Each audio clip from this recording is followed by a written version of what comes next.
Yugoslavia and Yugoslavism. Male parta, male dilabunter. Nevius. What becomes on evil, disappears in evil. The state that was created on Serbian sacrifices and thanks to Serbian victories has proven to be the greatest historical mistake of the Serbian people. We experienced an unprecedented tragedy within that state, a national, biological, political, and cultural one, among others. Therefore, this phenomenon called Yugoslavia must be thoroughly examined. Yugoslavism is a fiction imposed on Serbs from the outside. Like many other fictions we embraced due to naive idealism and poor political judgment. Yugoslavism suppressed the sense of reality among Serbs and created a kind of political schizophrenia. This happened just when Serbs saw their national program being realized. At that moment, the political leadership announced that they are no longer Serbs, but something else, something new and previously unknown, and that they should adopt new names, new symbols, flags, and slogans from now on. Until then, Serbs had sworn allegiance to their flag, but now it was taken away and replaced with some new cloth that means nothing. Serbian identity had to be sacrificed. A national suicide had to be carried out to create a new nationality. People had to learn to which nationality they belonged because they were not aware of it until then.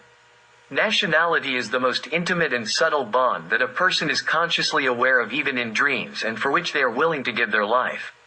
Now, a new nationality has been proclaimed without roots and tradition and without the conditions for prosperity. The more it became evident that it was unnatural, the more it was forced upon the people. Decreeing a nationality is the same as decreeing feelings, and it is like decreeing love. Is such a thing even possible? As soon as a nation loses its connection with its past and traditions, it ceases to be a nation. It becomes a mass of individuals without a national bond, who have the freedom to identify themselves wherever they find it suitable and convenient. Deretić described it like this: Yugoslavism is an ideology without its own ideologists. An ideal that, as we have seen, sprouted from intrigue, a law defended through lawlessness. In our history, Yugoslavism will be synonymous with dictatorship, to which it was closely tied from the very beginning. The Serbian people did not know that in the new state, they would become strangers in their own home. In their Slavic and patriarchal understanding of blood and racial ties, they did not believe they would find themselves among conspirators against all their sacred sanctuaries, among former foreign soldiers whom they had defeated, and who would then slander and disgrace them among European nations, among whom they were once great and renowned. Overall, the Croats did not allow any talk of common heroism throughout their land. They even turned to ridicule the heroic Serbian military history, the glory of the Serbian army, which was celebrated as heroic by all enemies and not just friends. Not acknowledging that Serbia had contributed anything to the liberation of their land, one Croatian minister, Dr. Krajic, cynically shouted in the parliament shortly after the unification, "Tell us the cost of the blood you spilled for Croatia, and we will pay you for it." Yugoslavism was a wrong path and a dead end, a reckless venture and self-destruction. From members of an old, glorious, and honorable nation, long established and leaving bright traces throughout history, we have become a mixture, some new group that still needs to prove itself. We have become a rootless pumpkin and unknown nobodies. In order to accept this new mirage, Serbs had to commit national suicide, to disown themselves. Yugoslavism as such is impossible to achieve, and it is deeply immoral and based on deception. Yugoslavism is one of three types of slavism, none of which is a Serbian creation. Pan-Slavism is of Russian origin and was predominantly Pan-Russianism. Kramer's Czech Neo-Slavism aimed to unite Slavs around the Habsburg monarchy. Yugoslavism is the work of Archbishop Josip Juraj Strossmayer. It aimed, like Neo-Slavism, to unite Slavs around the Habsburg monarchy, to subject Orthodox Slavs to the leadership of the Catholic Church, and to expand and strengthen Croatia. Strossmayer's Yugoslavism came as a continuation of Guy's Illyrism. Guy's Illyrism revitalized Croats and enabled them to assimilate Serbian culture, while Strossmayer's Yugoslavism was supposed to enable them to assimilate Serbian territories and to spread Catholicism from Karlovac to Vladivostok. Let's not forget that Strossmayer, like Gaj, was of German origin and was a chaplain at the Viennese court before becoming a bishop in Đakovo. This Catholic bishopric was responsible for Bosnia in the Middle Ages, and Strossmayer paid special attention to this land, hoping to convert Muslims and convert Orthodox Christians to Catholicism. Croats never cared much about any slavism and never felt strongly Slavic. For them, the Catholic Church was everything. Even among all Catholic Slavs, Slavism was secondary to Catholicism. Yugoslavism seemed like a paradox, a snare for naive Serbs, especially after the severe persecutions in Croatia and Slavonia, particularly during the time of Maria Theresa. Serbs who refused to convert to Catholicism or Uniatism endured torture and imprisonment, and if they failed to emigrate, they suffered greatly. There was no cooperation or sympathy between Serbs and Croats. They inhabited two completely opposite worlds.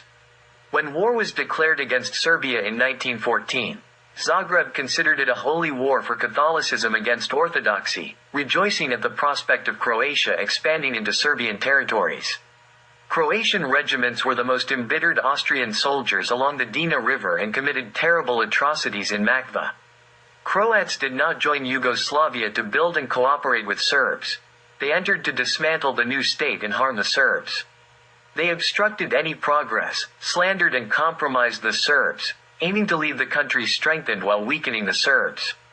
The main advisor, leader, and support of the entire Croatian policy was the Roman Catholic Church, which never accepted Yugoslavia as anything other than a necessary evil that should only endure temporarily and be shattered at the first opportunity. Through the scheme of Yugoslavia and Yugoslavism, Catholicism was to be strengthened, and Orthodoxy weakened within its territory. Let us remember the struggle over the Concordat, which was supposed to secure privileged positions and higher rights for Catholics in that state. Through the Croats, Serbs were to be kept away from the rest of the Orthodox world, isolated, crushed, and destroyed.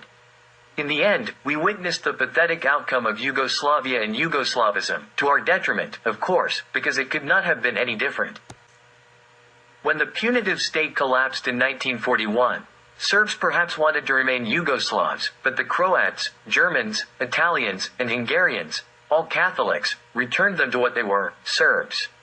They were all killing them not as Yugoslavs but as Serbs.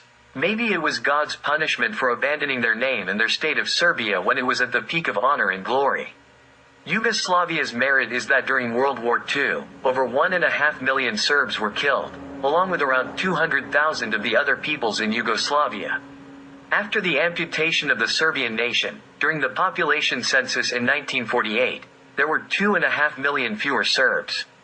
This implies that Yugoslavia swallowed up 2.5 million Serbs in just 2 decades of its existence. Adding the descendants that the victims would have had, it results in about 5 million Serbian victims. This is straightforward mathematics reduced to a minimum. If there hadn't been Yugoslavia, no one would have imposed communism on Serbs, under which prosperity was guaranteed for all peoples except the Serbs. All others multiplied and expanded at our expense. Today, on Serbian homes and Serbian ruins, on one side, there are Albanians, and on the other, there are Croats. To complete the humiliation, in the second Yugoslavia, we had to treat our greatest tormentors as if nothing had happened, as if they were right in committing genocide against us. During the time of the First World War, when the enemies were leading Serbs to the gallows in Bosnia, Herzegovina, Srem, Boka, etc., all were shouting, "Long live Serbia," under the gallows, and nobody knew about Yugoslavia.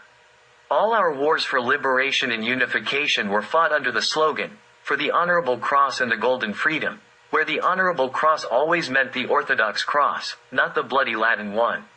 And which freedom were they referring to? Certainly not the false communist one that the Croats imposed on us. In Yugoslavia, we died as a nation. We are dead to the entire world. Nowhere is our name mentioned, not in the daily press, media, sports arenas, or political publications. We are everywhere some indefinite Yugoslavs. Only when they demonize us, they remember our true name, that is when they portray us as some evil Yugoslav tribe. The Croats openly admitted that they joined Serbia in 1918 only because they were on the losing side, while Serbia was on the winning side. Didn't they say back then, "Let's ride the victorious horse with Serbia, but once we are on it, we will saddle our own horse"? Trumbic and Mestrovic sought unification to prevent Serbs from occupying the regions they desired for themselves. This particularly applied to the London Agreement, which the Croats wanted to prevent from being implemented. Trumpic's close associate, Vlaho Rake, writes, Trumpic emphasized that he considered Pasic's great Serbian concept less dangerous for the future of Croatia than the implementation of the London Pact, closely connected to the detachment of Croatia. According to this agreement, Croatia would not be able to retain Serbian historical and ethnic lands. Another reason, according to Trumpic, is, as a reaction to Serbian advancement, for the first time in centuries, a solid foundation was laid for the internal cohesion of the Croatian people, thus paving the way for the creation of the Croatian nation with a unified national program. So, the Croatian nation was formed only in Yugoslavia, based on hatred towards the Serbs. Truly strange, but true. During World War II, the Croats killed Serbs because they calculated that they would not be punished, believing that Yugoslavia would save them from deserved punishment, just as it had saved them from accountability for crimes committed during World War I. Since there was no Serbian state to defend Serbian interests and lodge protests or appeals with the relevant international bodies, everything eventually came down to Yugoslavs killing Yugoslavs. Each nation forms its own state to be an instrument for executing its will and protecting it. However, we formed a state through which our enemies could torment and destroy us. A state, as such, is based on law and power. Those who respect the law enjoy the protection of the state, while those who disregard it feel the force of the state.